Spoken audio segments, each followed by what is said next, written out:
I've probably heard the sentence, I am Optimus Prime 1,000 times in my life, but it never gets old. Never.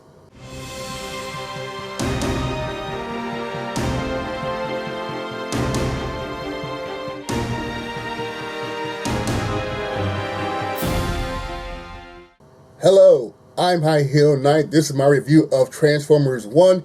It's a 2024 animated feature-length film from the very long-running Transformers toy franchise. Before they were warring rivals known as Megatron and Optimus Prime, they were best buddy mining robots known as D-16 and Orion Pax. Their planet of Cybertron is desperately low on natural resource called Energon because the power source was lost during an ancient battle. Due to bizarre circumstances, D-16 and Orion Pax begin a quest to find the power source. Joining the quest are Elita 1, a no-nonsense robot that is more concerned about her career instead of her comrades, and B-127, aka Bumblebee, an eccentric waste management robot that is annoyingly talkative. There is one mid-credit scene and one after credit scenes, so be sure to remain in your seats during the credits. You'll definitely want to see those extra scenes. Let's get some of the bad stuff out of the way first. There is a moment in the trailer involving Bumblebee that's not in the film. Now, it's a very small moment, but it's something I was looking forward to, and considering how many fans there are of Bumblebee, aka B-127, I'm sure a lot of them were looking forward to that moment. Oh, look at wheels! I need wheels! That lack of moment doesn't ruin or tarnish the movie, but still, I like to make a note when something significant is in the trailer but not in the film, and well, that's a significant moment. But something that is in the trailer is a certain curse word repeated throughout the movie. Now, I'm not a prude. I'm old enough to remember when The Simpsons were on the Tracy Ullman show. So cursing in media that's going to be shown to kids or animated and things like that, that's not the issue. Hi there, I'm B-127. I'm actually working on some nicknames. The one I'm floating right now is Badassatron, which is actually pronounced Badassatron. B-127 repeats this curse several times, and it's very funny, but I can imagine a lot of kids repeating that once the film is over, and depending what kind of family they're living in, parents or guardians going to give them a nice little talk about you got to use grown folks language once you actually become a grown folks. And there's a character called Air Arachnid that I don't think was ever featured in the trailer, so she was a nice surprise, but I liked that character so much. As soon as the movie was over, I was able to get on computer and I was looking for the toy. I wanted to buy that toy, and while there is an Air Arachnid toy, it doesn't really transform into what she appears in the movie. Now, this doesn't ruin the movie, but we know these movies are glorified commercials for toys, so when this customer decided to find a toy, I couldn't find it.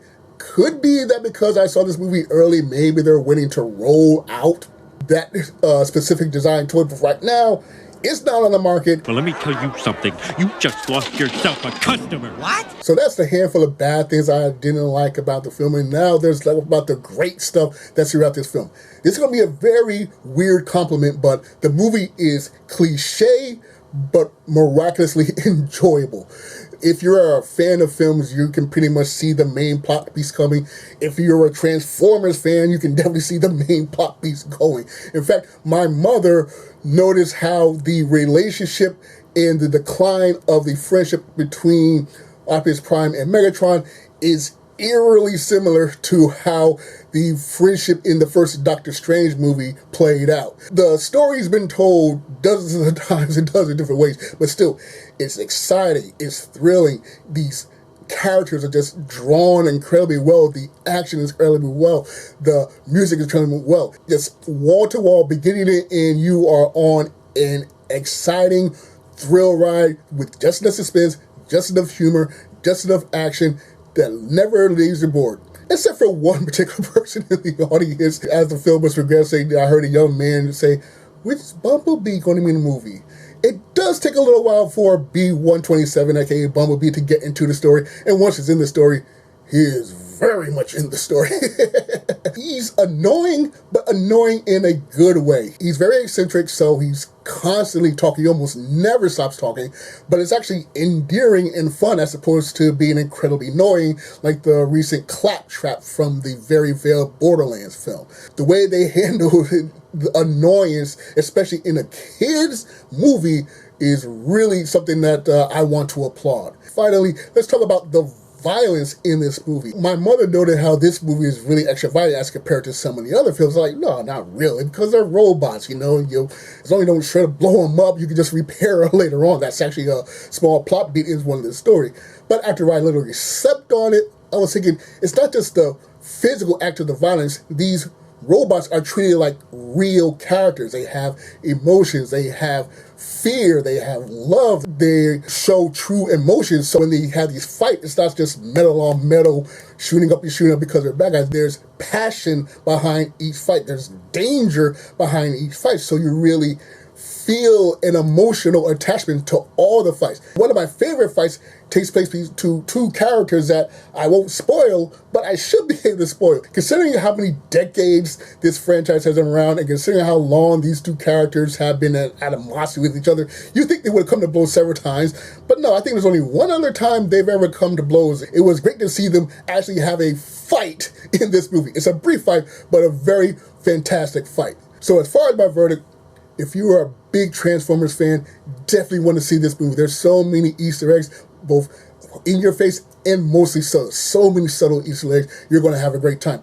If you just want to have a fun time at the movies, seeing an animated feature film that's not going to annoy you, that's not going to accept you, that's not woke, definitely see this movie. And if you're a mega fan like me that wants Hollywood to give us a feature-length CGI photorealistic version of the Transformers with next to no humans at all, then please support this film because this is the gateway to that eventuality. I recommend it as a Transformers fan. I recognize it as a movie fan. I recognize it as a family time at the theater. You're all going to have to teach your little kids about language.